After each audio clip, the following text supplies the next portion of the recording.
Dapatkan koleksi buku karya Ustadz Dr. Ariful Bahri Hafizahullahu Ta'ala. Dan miliki segera buku ulama mazhab dan manhaj. Ikhwatul Islam, saudara kaum muslimin, para tetamu Allah rahimani wa rahimakumullah. Alhamdulillah, pada kesempatan kali ini Allah Subhanahu wa taala masih berkenan memberikan kepada kita kesempatan duduk bersama di dalam masjid Rasulullah sallallahu alaihi wasallam dengan tujuan beribadah kepada Allah Subhanahu wa taala, baik itu dengan melakukan ibadah salat, membaca Al-Qur'an, berzikir kepada Allah, bermohon kepada Allah Subhanahu wa taala, dan itu merupakan di antara karunia dari Allah Subhanahu wa taala. Karena tidak semua hamba dimudahkan oleh Allah Subhanahu wa taala untuk beribadah kepadanya, sebagaimana tidak semua hamba dimudahkan untuk datang ke kota Madinah. Ketika Allah Subhanahu wa taala memberikan rezeki kepada kita datang ke kota Madinah, berada di kota Madinah, kemudian Allah Subhanahu wa taala juga memberikan kepada kita rezeki untuk beribadah kepadanya, maka itu merupakan di antara nikmat yang luar biasa dari Allah Subhanahu wa taala. Karena banyak juga orang yang datang ke kota Madinah tapi mereka memiliki tujuan yang lain. Mereka tidak mau beribadah kepada Allah Azza wa Jalla. Bisa jadi mereka ingin mencari dunia, atau mereka mencari yang lainnya. Sedangkan kita dimudahkan oleh Allah Subhanahu wa taala datang ke kota Madinah, beribadah kepada Allah, maka itu adalah nikmat di atas nikmat yang Allah Subhanahu wa taala berikan.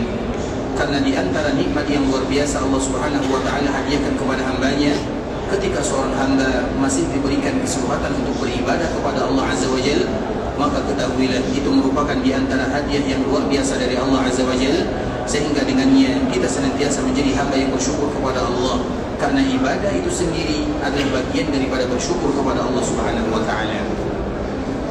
Kemudian salawat berikan salam semoga senantiasa tercurahkan buat junjungan alam Nabi kita yang mulia, uswah dan qudwah kita bersama Muhammad bin Abdullah sallallahu alaihi wasallam. Mengucapkan salam dan salawat kepada Nabi merupakan di antara ibadah yang paling mulia dan ibadah yang paling mudah diterima oleh Allah Azza wa Jalla. Karena seorang hamba ketika mereka mengucapkan Assalamu alayka ya Rasulullah, seolah-olah memiliki makna mereka meminta kepada Allah, ya Allah, berikan semua kebaikan kepada Nabi sallallahu alaihi wasallam dan hindarkan semua keburukan dari Nabi sallallahu alaihi wasallam. Itulah maknanya kita mengucapkan salam kepada Nabi. Makanya dikala kita datang ke kota Madinah, kita berziarah ke kuburan Nabi, kemudian kita mengucapkan Assalamu alayka ya Rasulullah wa rahmatullahi wa barakatuh. Makna salam yang kita ucapkan seolah-olah kita meminta kepada Allah, ya Allah berikan kebaikan kepada Nabi semuanya di dunia dan di akhirat, dan hindarkan keburukan dari Nabi semuanya di dunia dan di akhirat. Kemudian begitu juga dengan ucapan salawat yang kita ucapkan kepada Nabi sallallahu alaihi wasallam. Karena dikala kita berziarah ke kuburan Nabi, kita juga mengucapkan salawat di dalamnya, atau dikala kita mengucapkan kalimat-kalimat yang indah dikala kita berziarah ke kuburan Nabi. Dan salawat itu maknanya adalah doa kepada Allah Subhanahu wa taala, sehingga ucapannya adalah sallallahu alaihi, Allah Subhanahu wa taala yang bersalawat kepada Nabi sallallahu alaihi wasallam. Sehingga kalimat salawat yang kita ucapkan kepada Nabi adalah berdoa kepada Allah Subhanahu wa taala. Maknanya ikhwatul Islam, ibadah ini merupakan ibadah yang mulia dan ibadah yang mudah diterima oleh Allah Subhanahu wa taala, serta ibadah yang terdapat banyak sekali pahala di dalamnya. Oleh karenanya, rugi seorang hamba ketika mereka tidak lagi mau mengucapkan salam dan salawat kepada Rasulullah sallallahu alaihi wasallam. Bahkan Nabi sallallahu alaihi wasallam pernah berada di mimbarnya. Ketika Nabi sallallahu alaihi wasallam berada di mimbar ikhwatul Islam, mimbar Nabi itu ada 3 anak tangganya. Kemudian ketika Nabi sallallahu alaihi wasallam naik ke mimbar yang pertama atau anak tangga yang pertama, Nabi sallallahu alaihi wasallam mengatakan amin.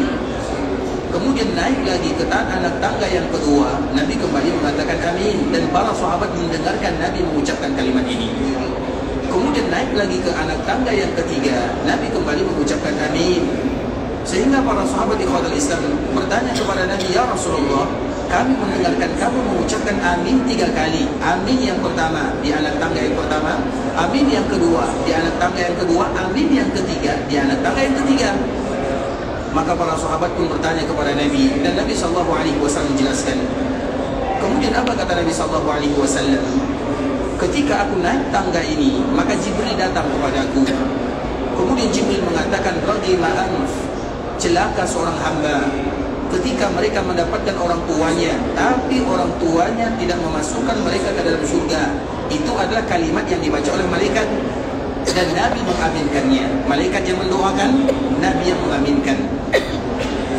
Kemudian di anak tangga yang kedua, malaikat kembali mengatakan, celaka seorang hamba ketika mereka mendapatkan bulan Ramadan, tapi bulan Ramadan itu tidak menyebabkan dosa mereka digugurkan. Celaka dia, kata malaikat. Maka Nabi mengaminkan amin. Kemudian di anak tangga yang berikutnya, malaikat mengatakan, celaka seorang hamba yang apabila disebutkan nama baginda Nabi yang mulia, kemudian mereka tidak mau mengucapkan salam dan salawat, maka Nabi mengatakan amin. Artinya celaka mereka yang tidak mau mengucapkan salam dan salawat kepada Rasulullah SAW, terkhusus dikala Nabi disebutkan. Makanya ikhwatul Islam, di mana nama Nabi SAW banyak disebutkan? Tentunya di rumah Allah Subhanahu Wa Taala. Artinya seolah-olah Nabi menganjurkan kepada kita sering datang ke rumah Allah, kemudian menyebutkan nama Nabi SAW, sehingga dengannya kita senantiasa mengucapkan salam dan salawat kepada Nabi. Karena kalau kita tidak melakukannya, maka Nabi mengatakan amin, dan malaikat yang mendoakan kecelakaan. Kalau seandainya hadis ini kita balikkan ikhwatul Islam, atau yang kita kenal dengan mafhum mukhalafah, berarti beruntung seorang hamba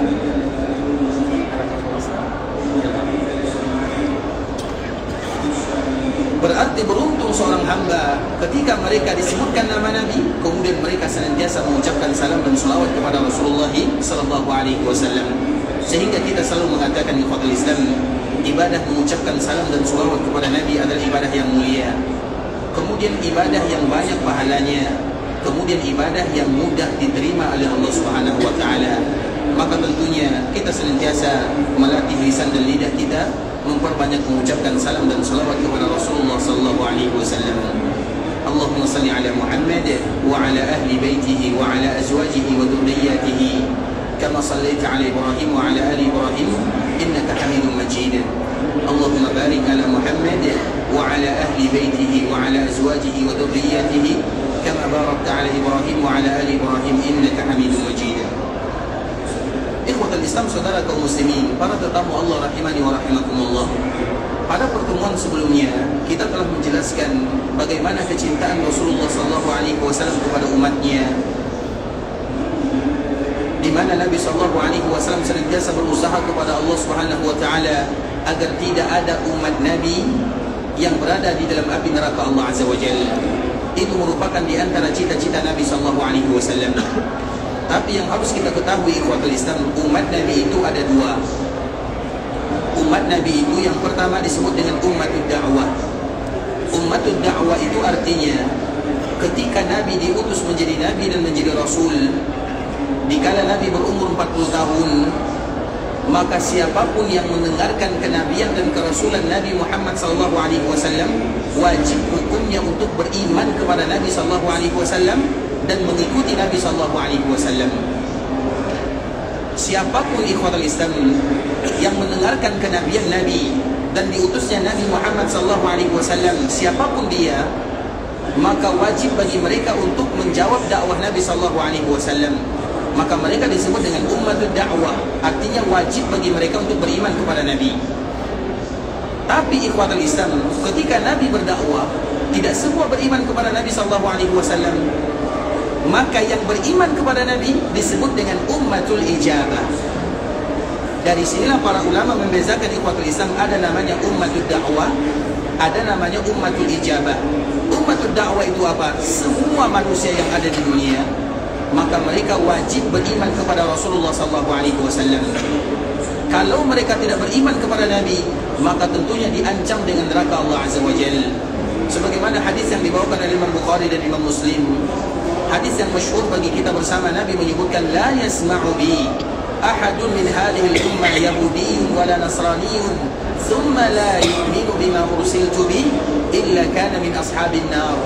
Tidak satu pun mereka yang mendengarkan aku diutus oleh Allah Subhanahu wa taala, baik itu orang Yahudi ataupun orang Nasara, mereka mendengarkan aku diutus oleh Allah Azza wa Jalla, kemudian mereka tidak beriman kepada aku, kecuali mereka akan menjadi penduduk neraka Allah Azza wa Jalla.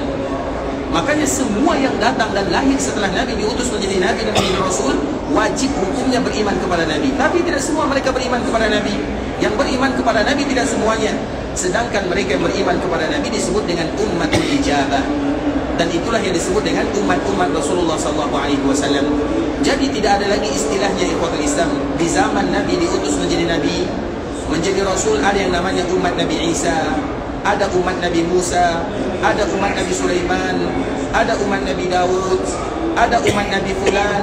Semuanya wajib menjadi umat Nabi SAW. Maka itulah hikmahnya ikhwatul Islam, Nabi SAW diutus di sebuah tempat yang paling mulia, disebut dengan Ummul Qura. Kenapa disebut dengan Ummul Qura? Ummul Qura itu artinya ikhwatul Islam, induk dari semua kota yang ada di dunia.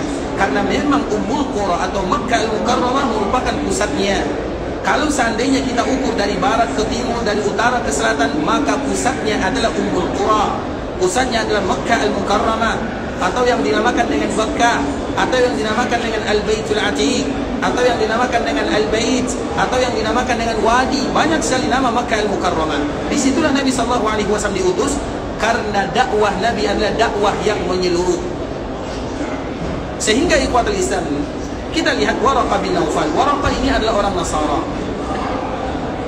Kemudian dikala Nabi SAW diutus menjadi Nabi dan menjadi Rasul, dia beriman kepada Nabi SAW. Bukan berarti dia tidak beriman kepada Nabi Isa alaihissalam. Makanya umat-umat terdahulu, umat Nabi Musa, umat Nabi Isa, ketika mereka beriman kepada nabinya, kemudian mereka juga beriman kepada Nabi SAW, untuknya dua pahala. Kalau untuknya dua pahala, berarti untuknya dua surga. Sebagaimana hadis Nabi SAW kepada Waraqah. Apa kata Nabi SAW? La tasubbu Waraqah. Jangan ada di antara kalian yang mencela, yang menghina Waraqah bin Naufal, karena untuknya dua surga. Kenapa dua surga? Karena dia beriman kepada Nabi Isa dan dia juga beriman kepada Muhammad bin Abdullah. Padahal Nabi belum lagi diutus menjadi Nabi atau menjadi Rasul, kecuali secara tersembunyi. Itu masih langkah awal. Tapi dia sudah beriman kepada Nabi SAW. Maka dia mendapatkan dua surga Allah Subhanahu wa taala. Artinya ikhwatul Islam, siapapun yang lahir, yang ada setelah Nabi diutus menjadi Nabi dan menjadi Rasul, maka wajib hukumnya mengikuti Nabi SAW. Kalau mereka tidak mengikuti, maka ada ancaman dari Allah Subhanahu wa taala. Sedangkan mereka yang mengikuti Nabi disebut dengan ummatul ijabah. Nah, ummatul ijabah ini ikhwatul Islam adalah umat yang mengucapkan kalimat la ilaha illallah Muhammadur Rasulullah. Itulah disebut dengan ummatul ijabah. Ummatul ijabah adalah mereka yang mengucapkan kalimat tauhid la ilaha illallah Muhammadur Rasulullah. Dan siapapun yang mengucapkan kalimat la ilaha illallah Muhammadur Rasulullah, maka mereka disebut dengan umat Nabi SAW, atau yang dikenal dengan ummatul ijabah. Di antara salah satu janji Nabi SAW kepada ummatul ijabah, tidak ada satupun di antara mereka yang kekal tinggal di dalam neraka Allah Azza wa Jalla. Dan itulah pembahasan yang kemarin kita jelaskan ikhwatul Islam, bahwa siapapun yang mengucapkan kalimat la ilaha illallah, maka mereka tidak akan pernah kekal tinggal di dalam neraka Allah Azza wa Jalla. Walaupun mereka orang yang berdosa, walaupun banyak maksiatnya, walaupun mungkin pahalanya tidak ada, tapi kalau seandainya mereka bertemu dengan Allah dengan kalimat la ilaha illallah, maka mereka tidak akan kekal di dalam neraka Allah Azza wa Jalla. Dan itulah yang disebutkan oleh Nabi SAW, ya Allah, izanni fiman qala la ilaha illallah. Ya Allah, izinkan aku untuk mengeluarkan siapapun yang mengucapkan kalimat la ilaha illallah, izinkan aku untuk mengeluarkan mereka dari api neraka. Maka Allah Subhanahu wa taala mengatakan, zalika zaka lak, laisa zaka lak. Allah mengatakan laisa zaka lak, wahai Muhammad, itu bukan urusanmu. Artinya itu bukan tugasmu. Sehingga Allah Subhanahu wa taala menyebutkan laisa zaka lak, itu bukan urusanmu. Artinya itu adalah di antara hadiah Allah Subhanahu wa taala kepada siapapun yang mengucapkan kalimat la ilaha illallah, maka semua mereka akan dikeluarkan dari neraka Allah Azza wa Jalla.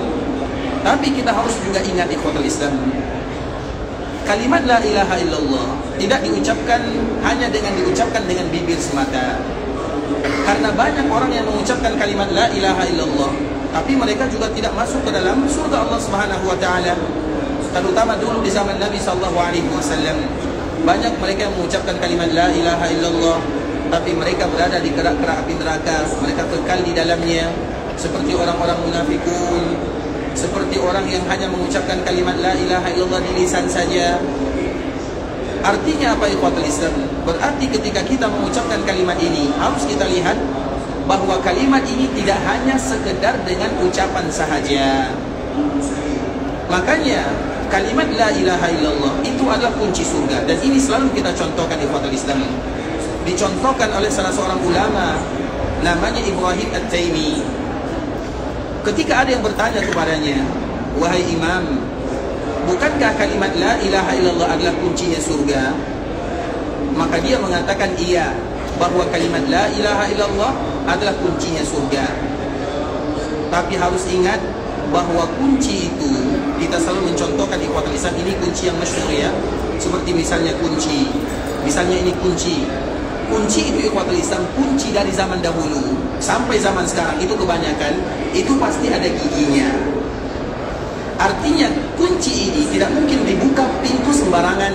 Tidak mungkin kamar kita, tempat tinggal kita bisa dibuka dengan kunci ini. Kunci ini hanya bisa dibuka untuk pintu yang khusus, yang sesuai, ada giginya. Itulah yang disebutkan oleh Ibrahim At-Taimi, bahwa kunci itu ada giginya. Artinya barang siapa yang tidak melengkapkan giginya, maka pintu surga tidak akan terbuka dengannya. Iya, kalimat la ilaha illallah adalah kunci surga, tapi kunci itu berbeza antara satu dengan yang lainnya. Nah, dari sinilah para ulama menyebutkan ikhwatul Islam bahwa gigi kunci itulah yang disebut dengan syarat la ilaha illallah. Maka semestinya seorang muslim harus mengetahui apa itu syarat la ilaha illallah, agar mereka termasuk ke dalam hadis Nabi sallallahu alaihi wasallam. Sehingga yang dimaksudkan oleh Nabi sallallahu alaihi wasallam atau yang disebutkan oleh Allah, siapapun yang mengucapkan kalimat la ilaha illallah pasti akan keluar dari api neraka Allah azza wajal. Tapi ingat, siapa yang mengucapkan kalimat la ilaha illallah sesuai dengan rukun dan syaratnya, tidak sembarangan. Banyak yang mengucapkan kalimat la ilaha illallah. Abdullah bin Ubay bin Salul, kita tahu Abdullah bin Ubay. Siapa Abdullah bin Ubay? Siang dan malam dia salat di belakang Nabi, siang dan malam dia berpuasa bersama Nabi, siang dan malam dia mengucapkan kalimat la ilaha illallah. Dia selalu ikut berjihad bersama Nabi. Tapi di mana lokasinya? Di mana posisinya? Di neraka Allah azza wajal. Karena dia adalah induknya orang-orang munafikun. Dia mengucapkan kalimat la ilaha illallah, salat selalu bersama Nabi, dia selalu bersama Nabi. Namanya Abdullah bin Ubay, namanya Abdullah bin Ubay bin Salul. Anaknya namanya adalah Abdullah juga. Ayahnya tokoh munafikun, anaknya adalah seorang sahabat yang mulia. Cerita Abdullah ini banyak disebutkan oleh Allah dalam Al-Quran.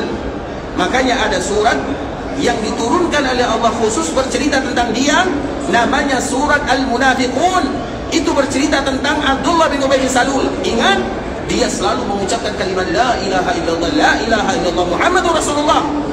Artinya apa yang Islam? Kemudian dikala dia mengucapkan kalimat ini, apakah dia masuk dalam surga, dikeluarkan dari neraka? Tidak. Dia berada di kerak-kerak api neraka. Kenapa demikian? Karena tidak lengkap syarat dan rukunnya. Iya, mungkin kita tidak terlalu sempurna ibadahnya, tapi ingat, kalimat rukun dan syarat la ilaha illallah itu dianjurkan bagi kita untuk mengetahuinya. Kenapa demikian ikhwatul Islam? Agar kalimat ini bisa memberikan manfaat. Sama dengan kunci yang tadi telah kita contohkan. Kunci kamar kita, hotel kita, itu tidak sembarangan dibuka dengan kunci sembarangan. Harus sesuai dengan kuncinya. Kalau tidak, maka tidak akan terbuka. Begitu juga dengan la ilaha illallah adalah kunci surga, tapi kunci surga itu ada giginya. Berarti gigi itu adalah disebut dengan syarat-syaratnya. Karena memang ikhwatul Islam kita selalu menceritakan kalimat la ilaha illallah, kalau kita melengkapkan rukun dan syaratnya, maka itu sangat indah dan luar biasa. Kemarin kita telah menceritakan bagaimana Nabi Musa alaihissalam. Nabi Musa meminta kepada Allah, ya Allah, alimni, ajarkan kepadaku sebuah kalimat yang tidak pernah kau ajarkan kepada siapapun. Maka Allah Subhanahu wa ta'ala mengatakan, ucapkan la ilaha illallah. Maka Nabi Musa kembali mengatakan, ya Allah, kalimat ini kalimat yang diucapkan oleh semua hambamu, bukan aku seorang sahaja. Aku ingin ada kalimat yang khusus untuk diriku. Maka Allah mengatakan, wahai Musa, ketahuilah, kalau seandainya la ilaha illallah fi kiffatin, karena di mizan itu ikhwatul Islam ada yang namanya mizan. Mizan itu kalau bahasa kitanya adalah timbangan. Timbangan itu secara bahasa namanya timbangan, tapi hakikatnya tidak ada yang tahu. Karena urusan akhirat itu ikhwatul Islam tidak ada di antara kita yang tahu bagaimana hakikatnya, tapi namanya kita tahu, sebagaimana disebutkan oleh Abdullah bin Abbas radhiyallahu taala anhu. Kemudian timbangan Allah Subhanahu wa taala itu ada kifatan, ada dua sisi. Nah, dalam satu sisi diletakkan kalimat la ilaha illallah, dalam sisi lain diletakkan dunia dan seisinya. Maka pasti yang lebih berat adalah kalimat la ilaha illallah, tapi harus lengkap rukun dan syaratnya. Itulah yang disebutkan oleh Allah Subhanahu wa taala kepada Nabi Musa. Kemudian ikhwatul Islam ada lagi hadis yang berikutnya disebut dengan hadis bitaqah. Hadis bitaqah ini kalau kita terjemahkan adalah hadis yang berkaitan dengan kartu sakti. Kartu sakti ini akan bermanfaat nanti di akhirat. Bagaimana hadisnya? Hadis ini ikhwatul Islam adalah kabar gembira dari Allah Subhanahu wa taala kepada kaum muslimin. Kabar gembira dari Allah Subhanahu wa taala kepada mereka yang mengucapkan kalimat la ilaha illallah, disebut dengan hadis bitaqah, atau kalau kita terjemahkan dengan kartu sakti. Apa hadisnya? Nanti akan didatangkan seorang hamba yang dia memiliki 99 sijil. Sijil itu kalau bahasa kitanya catatan amalannya. Dia memiliki 100 catatan amalan. 99 dari catatan amalannya semuanya adalah dosa dan maksiat. Semuanya dosa dan maksiat. Satu sijil saja, bagaimana dosanya akan kita tahu bagaimana kasih sayang Allah Azza wa Jalla. Dia memiliki 99 sijil catatan. Satu sijil, satu catatan itu luasnya sepanjang mata memandang. Artinya hidupnya penuh dengan dosa dan maksiat. Dosa-dosa, maksiat-maksiat. Dia punya 99 sijil. Satu sijil itu sepanjang mata memandang. Kita tidak tahu berapa panjangnya. Sesuai dengan mata kita memandang. Bisa jadi 10 kilo. Itu satu sijil. Dan dia punya 99 sijil. Semuanya dosa. Kemudian orang ini ikhwatul Islam dipanggil oleh Allah. Karena dia merasa dia akan binasa. Dia akan masuk ke dalam neraka Allah Azza wa Jalla. Kemudian Allah memanggilnya, wahai fulan, dan ini adalah bentuk keadilan Allah Subhanahu wa taala.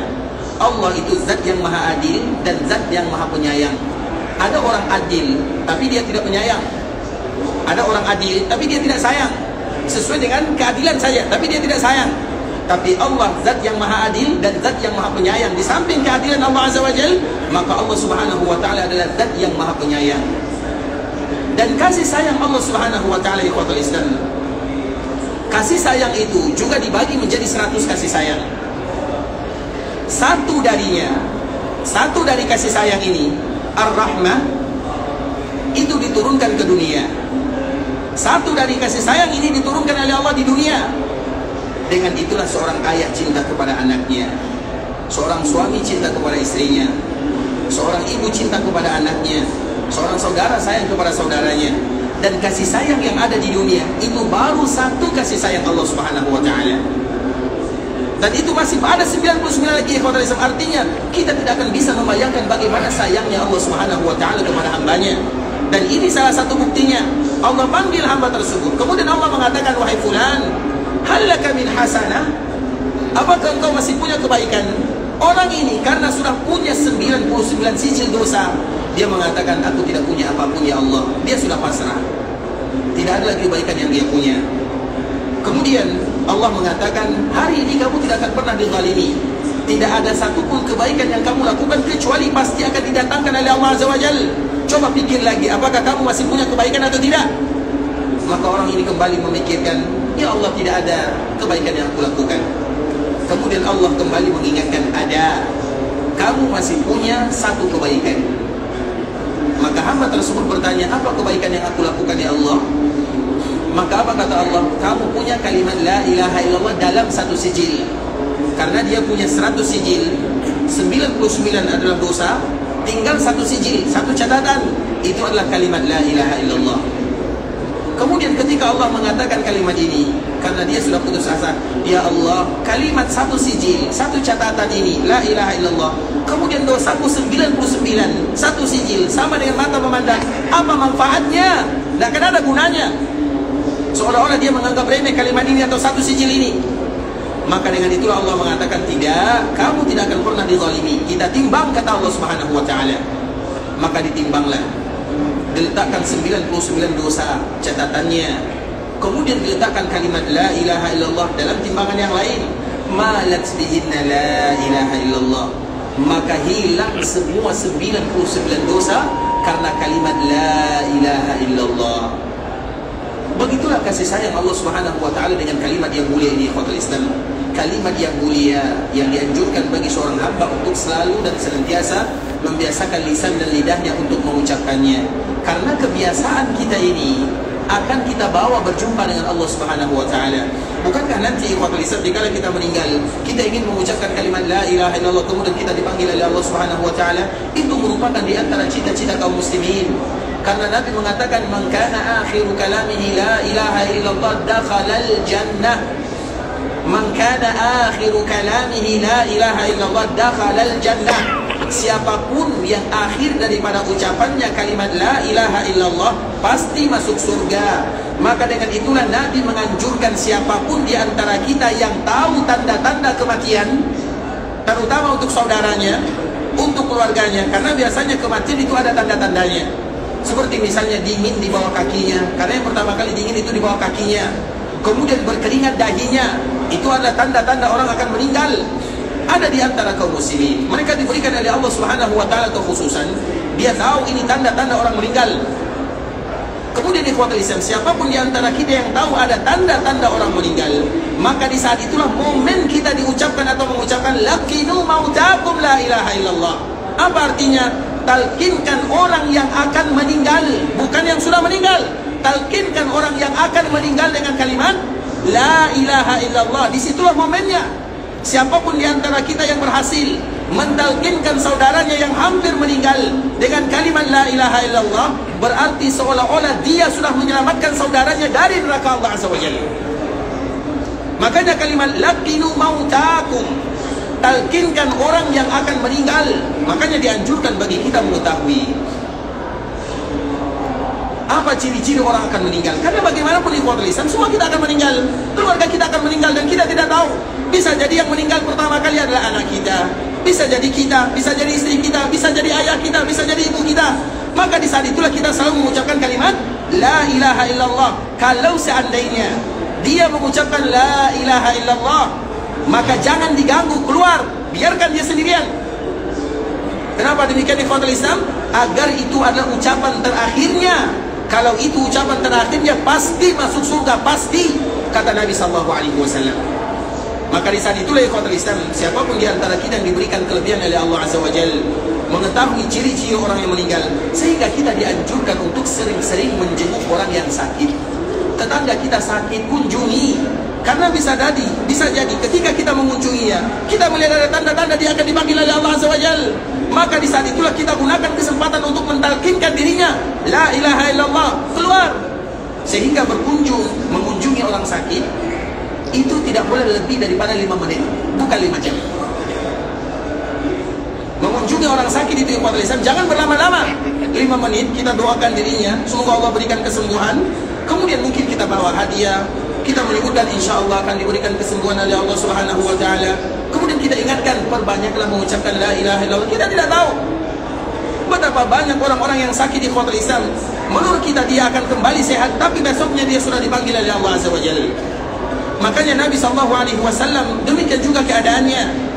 Nabi sebelum dia meninggal ikhwatul Islam, Nabi mengangkat telunjuknya seolah-olah memberikan isyarat. Karena Nabi diberikan pilihan oleh Allah Azza wa Jalla. Makanya ibunda kita Aisyah menyebutkan, sebelum Nabi wafat, maka Nabi SAW diberikan pilihan. Karena setiap para Nabi dan para Rasul, sebelum mereka wafat, mereka diberikan pilihan. Artinya mau hidup atau mau meninggal, semuanya.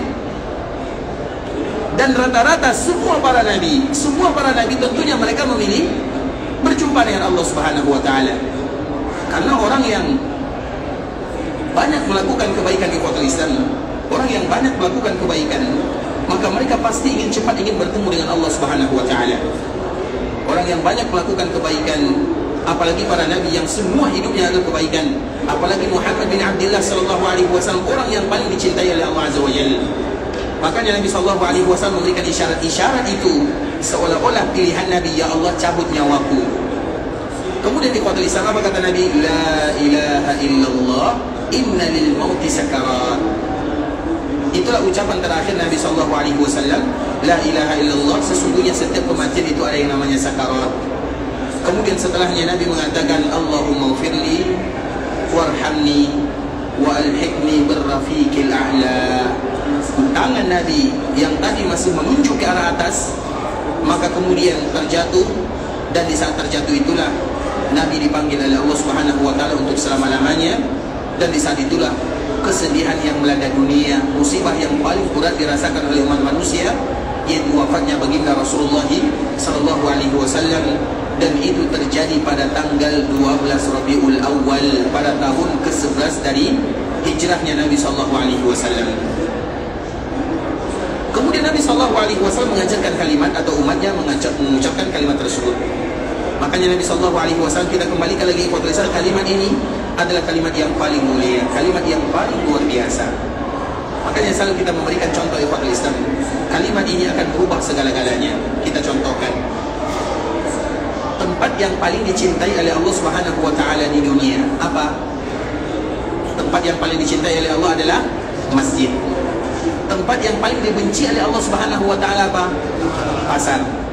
Tempat yang paling Allah cintai adalah masjid. Tempat yang paling Allah benci adalah pasar. Nah, kita lebih sering ke masjid atau ke pasar? Kita pertanyaannya untuk diri sendiri ya. Misalnya kita datang ke kota Madinah, kita tahu masjid yang paling dicintai oleh Allah adalah Masjid Nabawi, dan tempat yang paling dibenci oleh Allah adalah pasar. Kita lebih sering ke masjid atau ke pasar? Jawabannya pribadi-pribadi ya. Tapi di kota Islam, kita tahu tempat yang paling dicintai oleh Allah, terutama di kota Madinah, adalah Masjid Nabawi. Sehingga kita dianjurkan untuk berlama-lama di Masjid Nabawi, karena tempat yang paling dicintai oleh Allah. Sehingga Allah menganjurkan, kalau tempat yang paling dicintai, kaedahnya, jadilah kalian orang yang pertama kali masuk, dan jadilah kalian orang yang terakhir kali keluar. Bisa dipahami? Karena tempat yang paling dicintai. Sedangkan tempat yang paling dibenci oleh Allah adalah pasarnya. Bukan berarti tidak boleh kita masuk, tapi ada kaedahnya. Jadilah kalian orang yang terakhir masuk dan yang pertama kali keluar. Karena itu adalah tempat yang paling dicintai atau yang paling dibenci oleh Allah Subhanahu wa taala. Mengapa pasar paling dibenci oleh Allah Subhanahu wa taala? Karena itu adalah tempat nongkrongnya syaitan.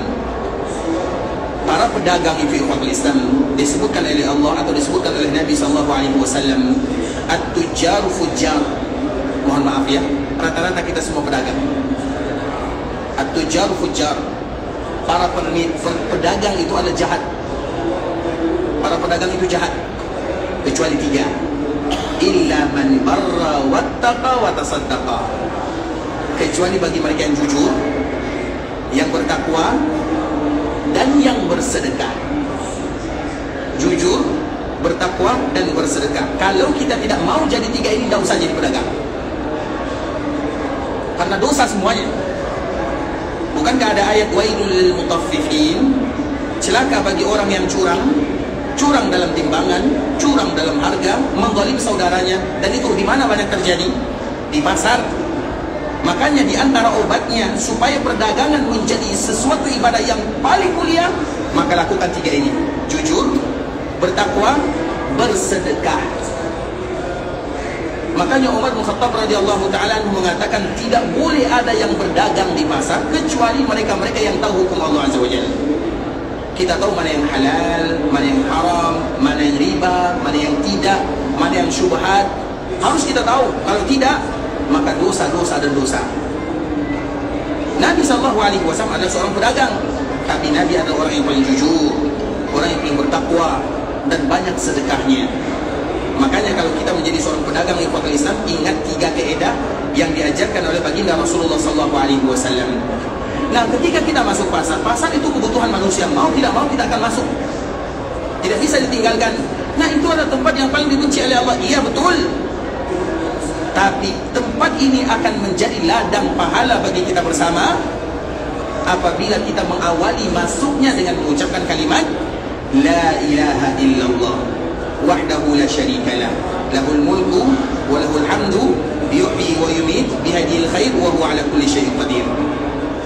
Makanya bagi kita, nasihat ya, bagi kita yang punya toko atau yang punya warung, yang punya tempat perdagangan, tulislah kalimat ini besar-besar setiap kali orang masuk ke tempat kita, sehingga untuk dia pahala dan pahala dia juga untuk kita, karena kita yang membukakan kalimat itu untuk dirinya. Nabi SAW menyebutkan siapapun yang masuk ke tempat yang paling dibenci ini, pasar itu adalah tempat yang paling dibenci oleh Allah, tapi apabila dia mengucapkan kalimat yang tadi kita sebutkan, maka untuknya 1000 pahala. Berapa 1000 pahala? 1 juta. Dan dihapuskan darinya 1000 dosa.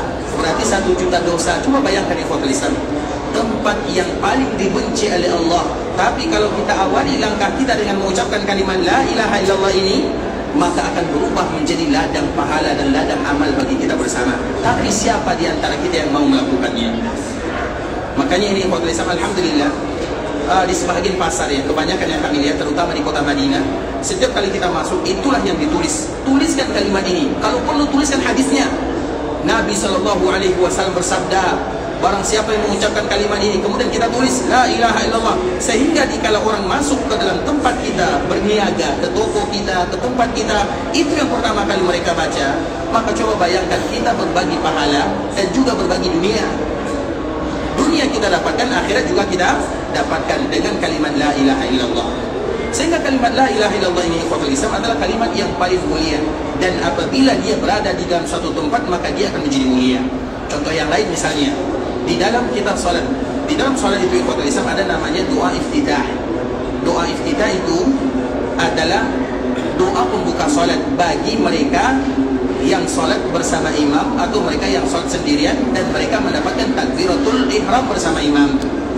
Tapi kalau kita terlambat, misalnya kita salat jahriyah bukan sirriyah, kita salat maghrib, isya, subuh, kemudian kita terlambat dan imam sudah baca, jangan kita baca iftitah. Bisa dipahami? Iftitah itu kalau kita takbirnya bersama imam, apalagi salat jahriyah. Tapi kalau kita terlambat, jangan baca iftitah, karena kewajiban iftitah sudah gugur bagi kita bersama. Kemudian di ikhwatul Islam, dikala kita salat, kemudian kita mengawali doa iftitah. Doa iftitah itu banyak sekali, ada 12 doa. Dan mana doa yang paling mulia? Doa yang paling mulia di antara doa iftitah adalah kalimat atau doa yang ada kalimat La ilaha illallah di dalamnya. Ada 12. Mana yang paling mulia di antara 12 ini? Sehingga nanti itu yang akan kita pilih. Bukan berarti yang lain tidak mulia. Wajjahtu wajhiya lilladzi fatara samawati wal arda. Allah memba'id baini wa baina khatayai.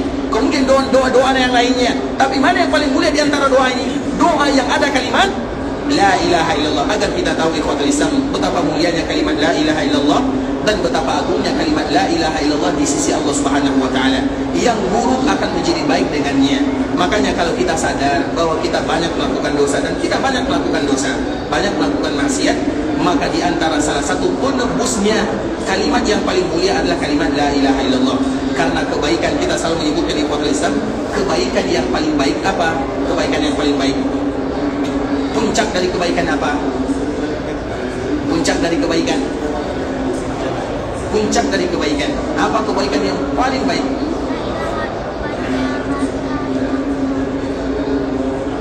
Apa?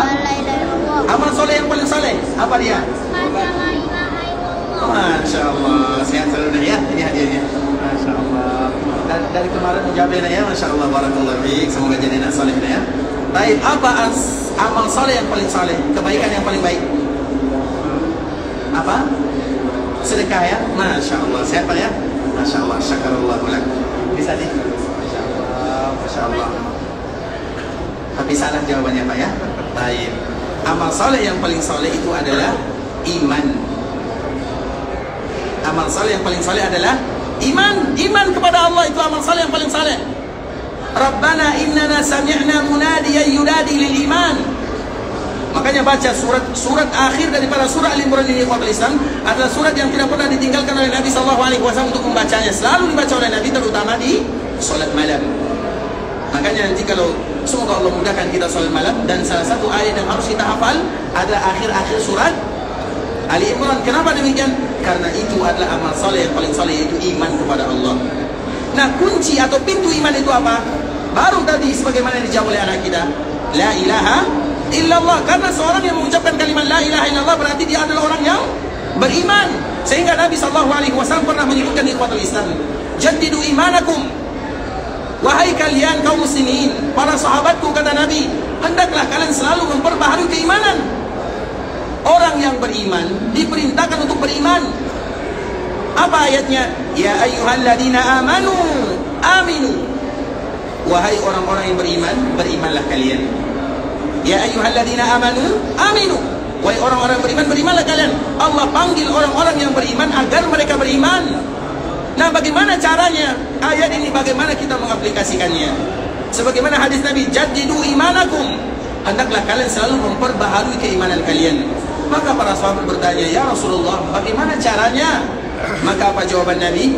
Aksiru min qawli la ilaha illallah.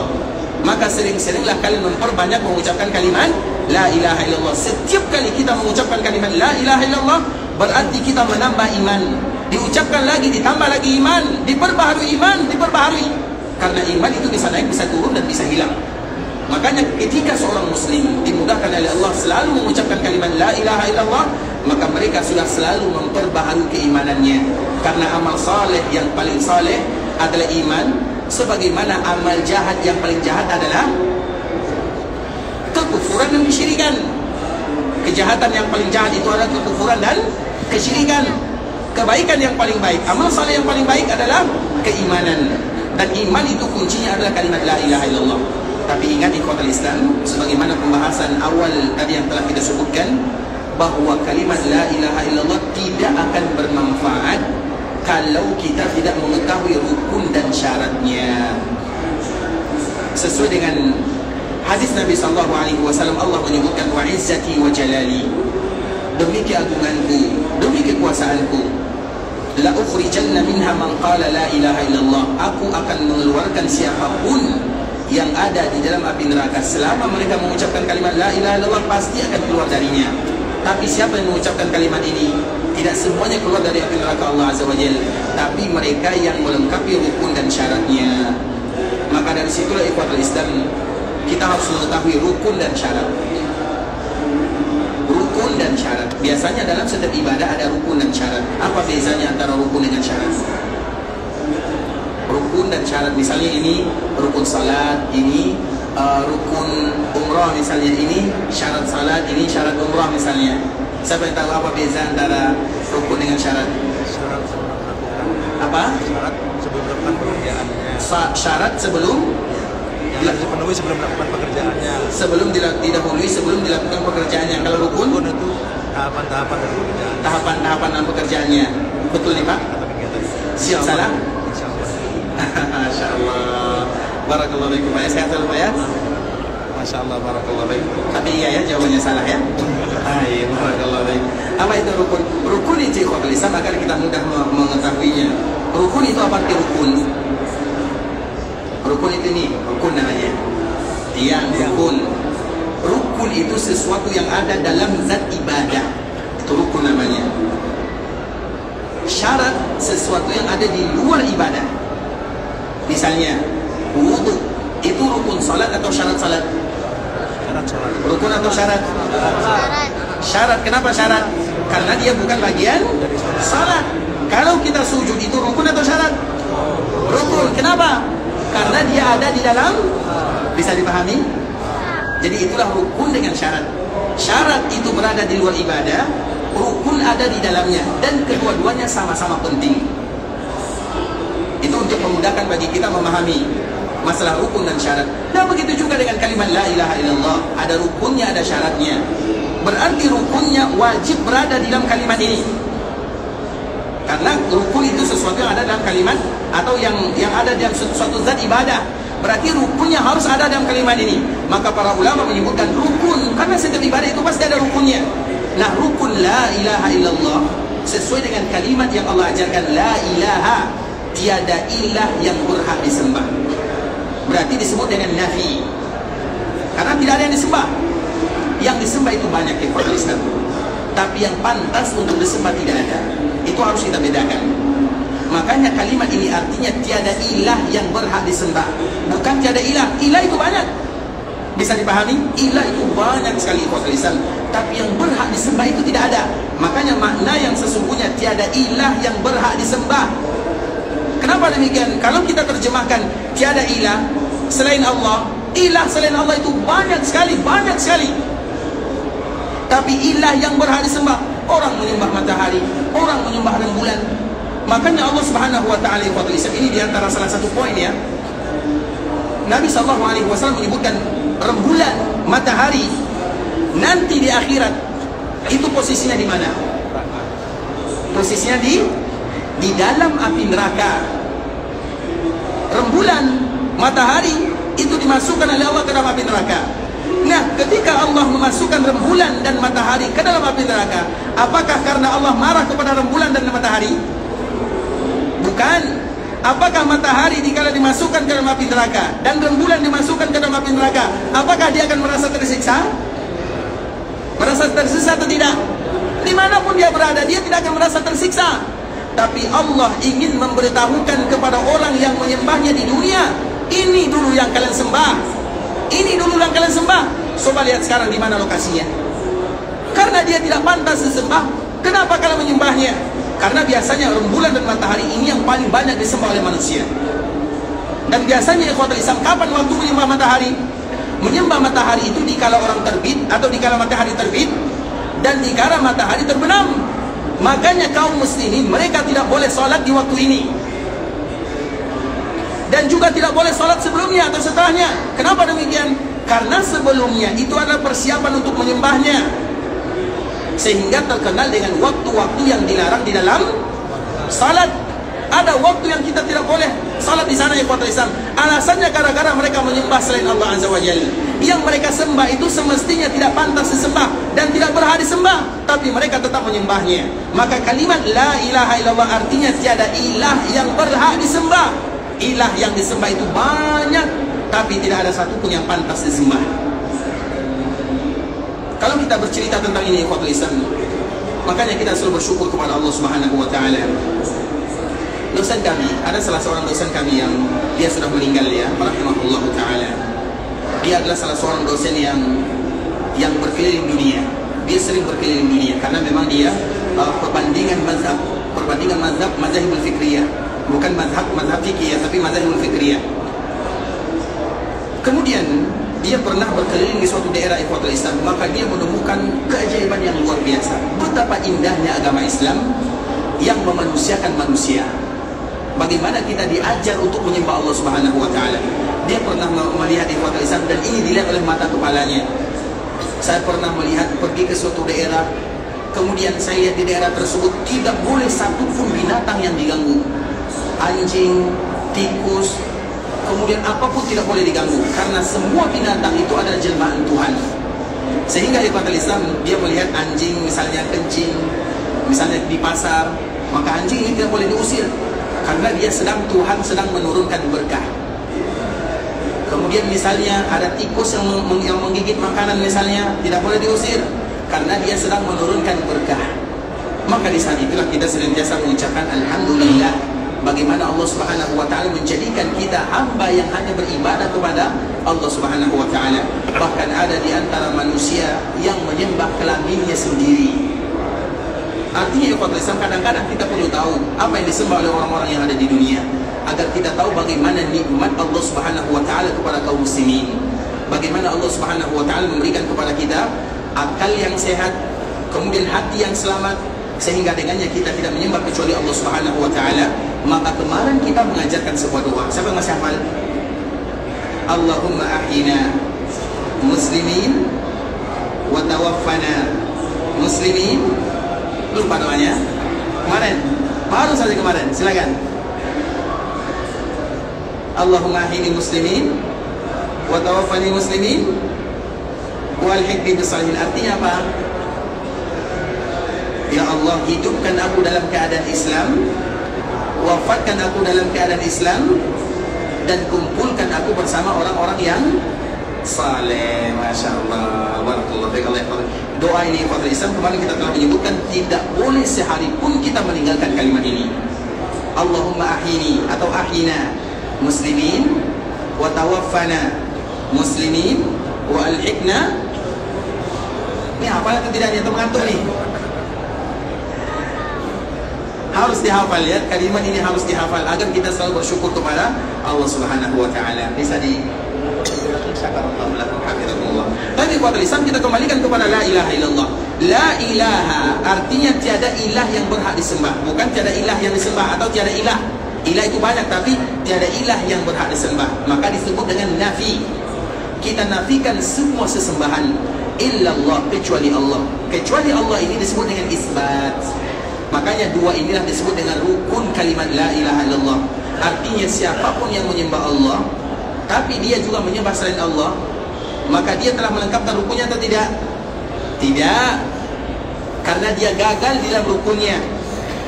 Tapi siapapun menyembah Allah kemudian dia ingkari, bukan hanya sekedar tidak menyembah tapi harus diingkari. Makanya di antara kewajiban kaum muslimin, ingat baik-baik, ketika kita menyembah Allah, maka kita wajib mengingkari siapapun yang disembah kecuali Allah Subhanahu wa taala. Tidak cukup hanya menyembah Allah Subhanahu wa taala, wajib kita ingkari. Misalnya kita menyembah Allah Subhanahu wa taala, kemudian ada orang lain yang menyembah Nabi Isa misalnya, atau menyembah patung misalnya, kemudian kita tidak mengingkarinya, berarti kita gagal di dalam rukun la ilaha illallah. Bisa dipahami? Karena konsekuensinya ikhwatul Islam, ketika kita mengatakan tiada ilah yang berhak disembah kecuali Allah, berarti siapapun yang disembah kecuali Allah salah. Paham atau tidak? Ini mohon maaf ya, agak sedikit kasar ya, tapi harus kita sebutkan. Siapapun yang menyembah Allah Subhanahu wa taala, berarti mereka yakin bahwa setiap yang disembah selain Allah Subhanahu wa taala pasti salah. Dari sinilah keluar konsep tidak ada agama itu sama. Agama tidak akan pernah sama. Agama Islam jangan pernah disamakan dengan agama yang lain. Terutama setelah Nabi SAW diutus menjadi Nabi dan menjadi Rasul, tidak pernah sama. Agama Islam tidak sama dengan agama yang lainnya. Kalau agama itu sama ikhwatul Islam, kalau misalnya kita mengatakan agama sama, apa gunanya Nabi berkorban siang dan malam berdakwah di jalan Allah Subhanahu wa taala? Bukankah Nabi mendakwakan orang-orang Nasara? Bukankah Nabi mendakwakan orang-orang Muqawqis yang ada di Mesir, yang mana mereka menyembah berhala di sana? Bukankah Nabi SAW berdakwah kepada orang-orang Faris, yang mana mereka menyembah api? Nabi SAW pada tahun ke-6 Hijriah, yang disebut dengan perjanjian Hudaybiyah, ketika terjadi perjanjian Hudaybiyah ikhwatul Islam pada tahun ke-6 Hijriah, yang mana salah satu isinya tidak boleh ada peperangan antara kaum muslimin dengan musyrikin, terjadi gencatan senjata selama 10 tahun. Maka kesempatan ini dimanfaatkan oleh Nabi untuk mengirim surat, kurang lebih 14 surat. Nabi mengirim surat di seluruh dunia, 14 daerah. Yang masyhur, Nabi mengirim surat ke Najasyi, ke Habasyah. Nabi mengirim surat ke Mesir, Muqawqis. Nabi mengirim surat ke Raja Romawi, Heraklius. Nabi juga mengirim surat ke Faris. Nabi juga mengirim surat ke Yaman. Semuanya berapa surat Nabi? Kurang lebih 14 surat yang ditulis oleh Nabi. Apa isi surat Nabi? Semua bahasanya sama. Yang berbeza itu ada muqaddimahnya. Aslim taslam. Itu isi surat Nabi SAW. Aslim taslam. Masuk Islam kalian, maka kalian akan selamat. Kalau seandainya semua agama sama, apa tujuannya Nabi SAW mengirim surat? Tidak ada gunanya. Tapi Nabi mengirim surat kepada semua raja-raja yang ada di dunia. Isinya sama. Aslim taslam. Dikirim ke Raja Najasyi. Raja Najasyi wafat dalam keadaan Islam, tapi pengikutnya tidak tahu kalau dia sudah Islam. Raja Muqawqis, dia menghormati dakwah Nabi SAW. Makanya dikala surat ini sampai kepada Raja Muqawqis, maka dia menyimpan suratnya, karena dia tahu itu adalah Nabi. Kemudian dia mengutus, memberikan hadiah Nabi 2 ekor kuda yang paling bagus. Karena kuda yang paling bagus itu disebut dengan kuda Arab. Kuda yang paling bagus itu adalah kuda Arab, kuda yang paling bagus. Kemudian dikirim 2 orang, apa namanya kalau bahasa kitanya, budak lah, budak yang paling cantik. Nah, itulah namanya Maria Al-Qibtiyah salah satunya, yang pada akhirnya menjadi istri Nabi SAW, yang dari Maria ini lahir yang namanya Ibrahim. Makanya Nabi menamakan putranya dengan Ibrahim karena ibunya berasal dari Mesir. Karena dulu Nabi Ibrahim, kakek Nabi, juga mendapatkan seorang wanita dari Mesir. Siapa namanya? Hajar. Makanya untuk mengenang kakeknya, Nabi menamakan putranya dengan nama kakeknya, Ibrahim. Itulah asal muasalnya. Kemudian Nabi mengirim raja kepada Heraklius. Heraklius ini dikala sampai surat Nabi, bahasa Nabi singkat, aslim taslam, masuk Islam, kamu akan selamat. Kalau kamu tidak masuk Islam, dosa orang-orang Nasara kamu yang tanggung. Dosa orang-orang Nasara kamu yang tanggung. Heraklius ini tahu kalau Nabi itu benar, maka dia juga mengirimkan hadiah kepada Nabi. Apa hadiah yang dia kirim kepada Nabi? Hah? Emas yang lain. Dia mengirim hadiah kepada Nabi 200 pasukan perang, 200.000 pasukan perang. Karena memang tertulis di dalam kitabnya bahwa mereka akan melawan Nabi, disebut dengan Al-Malhamah. Kemudian mereka akan kalah. Maka dia buktikan, dia utus 200.000 pasukan. Maka itulah yang disebut dengan perang apa? Perang mana? Tabuk Putuli. Siap salah. Perang cari sendiri.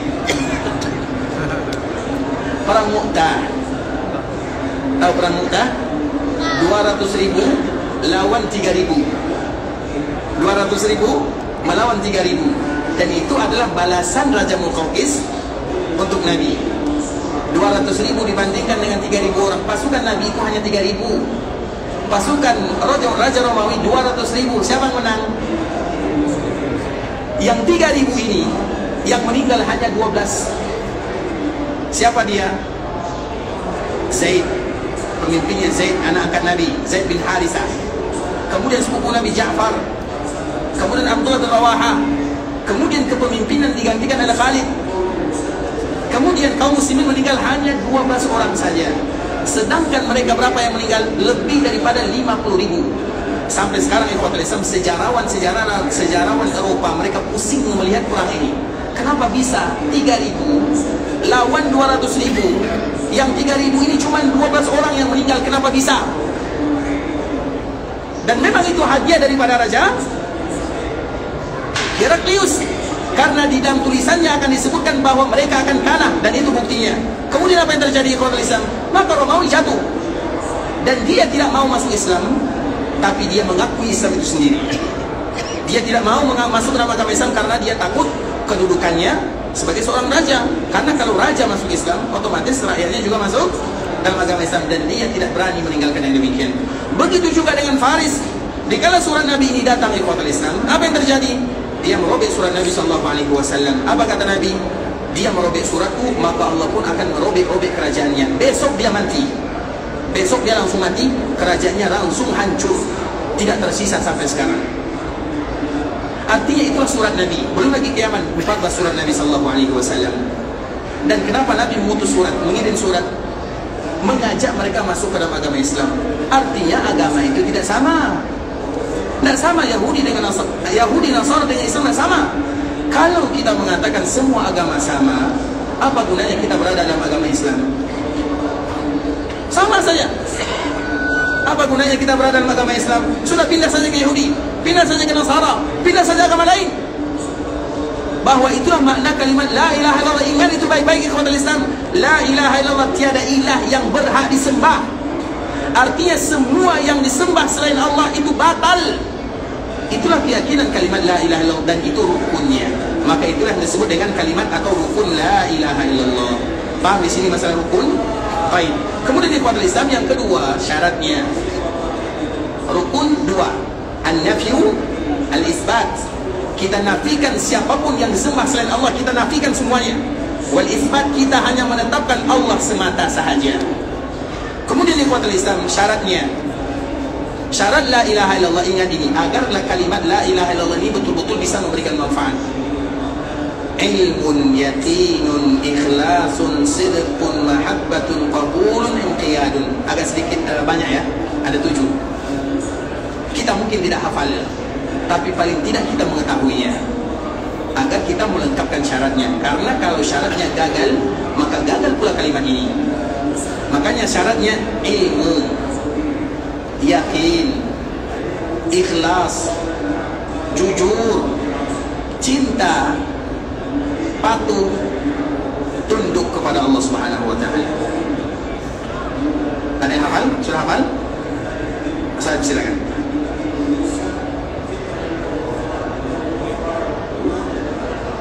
Ada sabah, baik. Yakin. Terjemahkan bahasa kita, baik. Baik, yang pertama, ilmu, iman,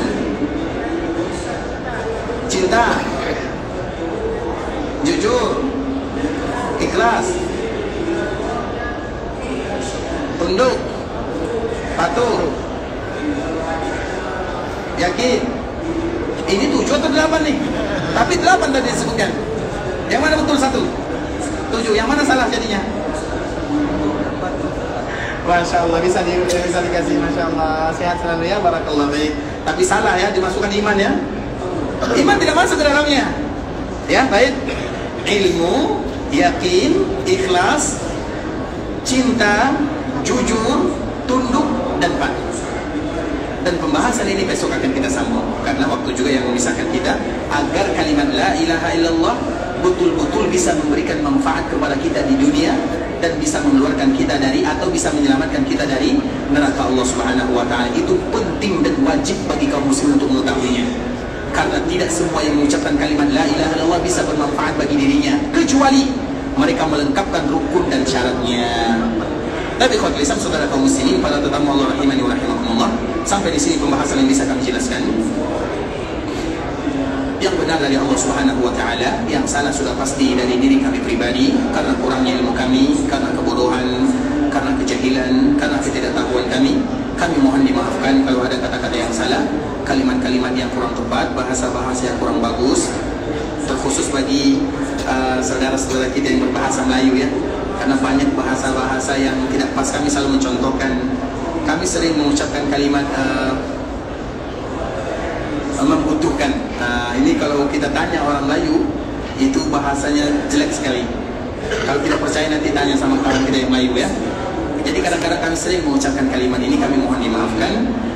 Terutama pemaparan yang mungkin banyak bahasa-bahasa yang tidak pas atau tidak cocok, maka kami mohon dimaafkan.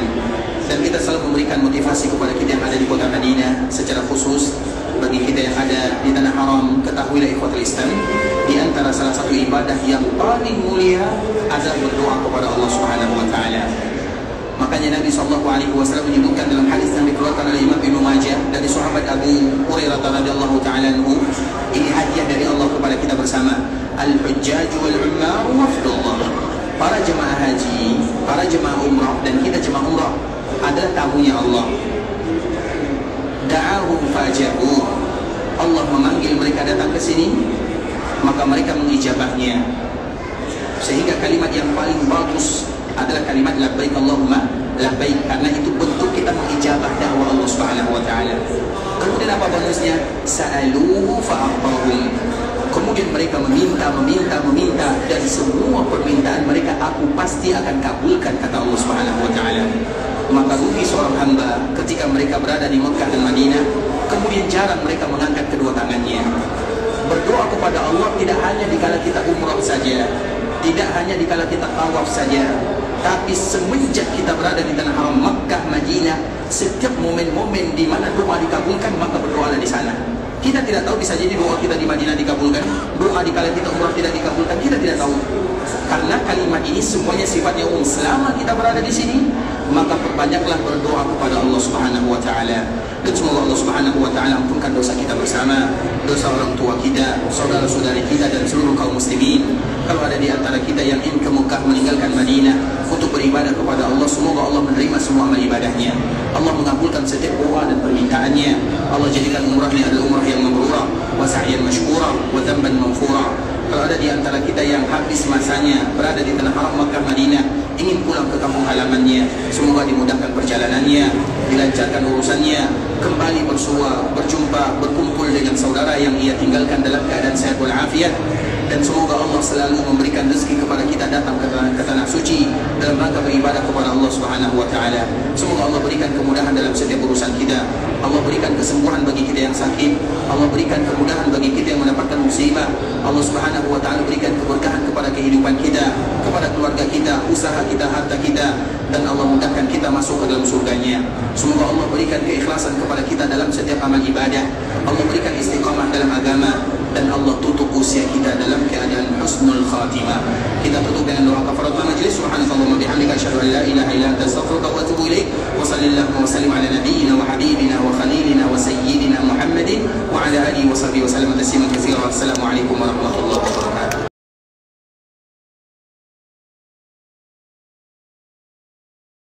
يا عبادي الذين أسرفوا على